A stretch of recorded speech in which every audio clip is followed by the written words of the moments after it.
ఆయన ఇంతవరకు దాకా పిచ్చోడు ఉన్మాదపోడు అనుకున్నాం. ఇప్పుడు దానికి దాటి మాట్లాడుతున్నాడని అర్థం. పిచ్చి ఉన్మాదం దాటినటువంటి వాడు. ఎందుకంటే జనం ఎప్పుడైతే రాలేదో పాపం అది ఫ్రస్ట్రేషన్లోకి వెళ్ళిపోయాడు. ఏం మాట్లాడాలో కూడా అర్థం కాలే.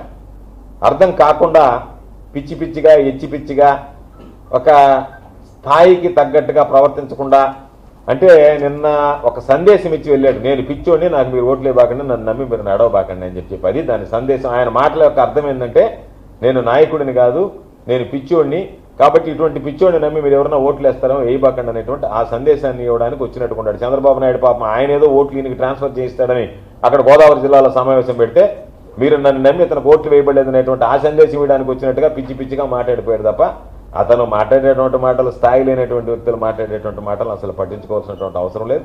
స్థాయే లేనటువంటి వాడి గురించి అసలు మనం మాట్లాడిన దండగా.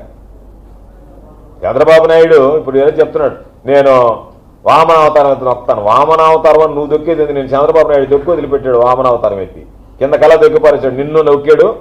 నువ్వు ఆ వామనావతారం నువ్వు ఎత్తి, చంద్రబాబు నాయుడు వామనావతారం ఎత్తి నిన్ను కిందకు దొక్కితే పాతాళ లోకానికి, నువ్వు వామనావతారం ఎత్తి నీ కార్యకర్తని నిన్ను నమ్ముకున్నటువంటి నాయకులు వాళ్ళని పాతాళానికి దొక్కిపెట్టావు. ఇది మీరు చేసినటువంటి పనులు. ఏంటంటే ఆయన వామనావతారం ఎత్తాడు, నువ్వు వామనావతారం ఎత్తాడు, ఆయన నిన్ను దొక్కాడు, నువ్వు కార్యకర్తల నాయకులను దొక్కావు. ఇద్దరు వామనావతారాలు అది.